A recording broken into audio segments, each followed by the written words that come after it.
అందరికీ నమస్కారం అండి. నేను మీ మొహమ్మద్ ఇస్మాయిల్ బేగ్, ఆంధ్రప్రదేశ్ స్టేట్ వక్ఫ్ బోర్డ్ డైరెక్టర్ మాట్లాడుతున్నాను. ఈరోజు ఒక న్యూస్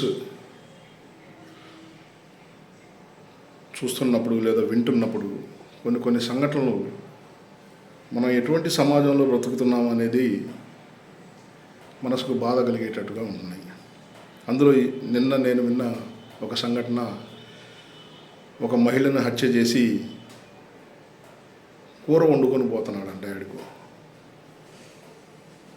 గడిచిన కొన్ని నెలల నుంచి ఏది చూసినా మనం భర్తను చంపిన భార్య, భార్యను చంపిన భర్త, ప్రియుడిని చంపిన ప్రియురాలు, ప్రియురాలను చంపిన ప్రియుడు,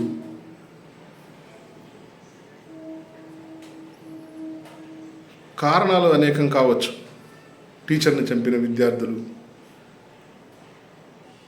కానీ అల్టిమేట్గా ఇవి జరుగుతున్నటువంటి పరిణామాలకి ప్రధాన కారణాలు, ఒకటి ఆర్థికపరమైనవి, రెండు సెక్సువల్ రిలేషన్స్.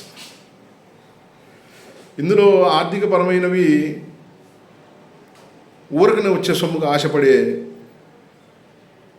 మనుషులు, అది ఆడవాళ్ళు అవ్వచ్చు, మగవాళ్ళు అవ్వచ్చు. రెండవది సెక్సువల్ రిలేషన్స్, వావి వరసలు లేవు, మంచి చెడు లేదు, ఈ పని చెయ్యొచ్చా చెయ్యకూడదా అనే విచక్షణ జ్ఞానం లేదు, ఏ విధమైనటువంటి సిగ్గు, శరం, మానం, మర్యాద, లజ్జ లేనటువంటి ప్రతి ఒక్కడు తమ తమ స్వార్థాల కోసం, తమ తమ కోరికలు తీర్చుకోవడానికి చేస్తున్నటువంటి నేరాలు సెక్చువల్ రిలేషన్. వీటికి అన్ని మత గ్రంథాల్లో కూడా సమాధానం ఉంది. నీకు డబ్బు కావాలంటే పిల్లలకి నేను ఇస్తాను, ఎంజాయ్ చేయని తల్లిదండ్రులు అలవాటు చేయకూడదు. యుక్త వయసు వచ్చిన దగ్గర నుంచి కూడా అది మగపిల్లవాడవచ్చు, ఆడపిల్లవచ్చు, కష్టపడి ఎలా సంపాదించాలి, తమ మేధస్సును ఉపయోగించి ఎలా డబ్బుని సంపాదించాలి అనేది తల్లిదండ్రులు ముందు నేర్పించాలి. దానికి ఒక మార్గం చదువు అయితే, ఒక మార్గం వాళ్ళల్లో ఉండే స్కిల్ డెవలప్మెంట్. రెండవది సెక్చువల్ రిలేషన్స్. వీటిలో నుంచి బయటపడడానికి మన స్క్రిప్చర్స్, ఏదైతే మతాలను మనం ఫాలో అవుతామో వాటిలో మార్గాలను అన్వేషించడం. చక్కగా వివాహం చేసుకోండి. వివాహం చేసుకున్న తర్వాత వాళ్ళతో మీ ప్రయాణం ఇబ్బందిగా ఉంది అనుకున్నప్పుడు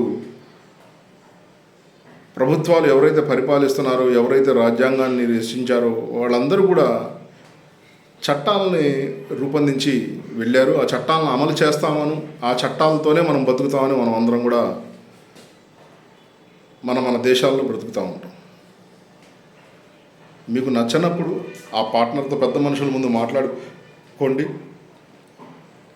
వాళ్ళకి ఏ విధంగా గౌరవప్రదంగా మనం పంపించగలమో చూసి పంపించండి. మళ్ళీ మీకు నచ్చిన వాళ్ళని, అది ఆడ అవ్వచ్చు, మగ అవ్వచ్చు, ఎవరైనా సరే వివాహం చేసుకోండి.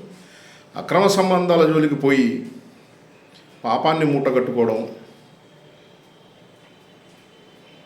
అక్రమ సంబంధాలకు జోలికి పోయి వావి వరసలు మర్చిపోవడం, వీటి వల్ల ఉపయోగం లేకుండా సమాజానికి చెడు వైపు తీసుకెళ్తున్నాను తప్పితే జరిగే మంచి రవంత కూడా ఉండదు.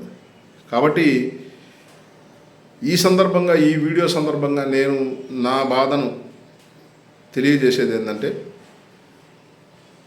డబ్బు కావాలంటే మంచి చదువుకోండి, చదువు ద్వారా ఉద్యోగాన్ని సంపాదించండి, లేదా మీ దగ్గర ఉన్న స్కిల్ని ఉపయోగించి కష్టపడండి. కష్టంతో వచ్చిన ప్రతి రూపాయిని జాగ్రత్త చేసుకుంటూ బ్రతకండి.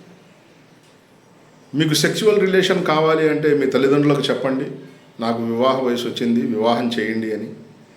వివాహ పద్ధతులు చాలా రకాలు ఉన్నాయి.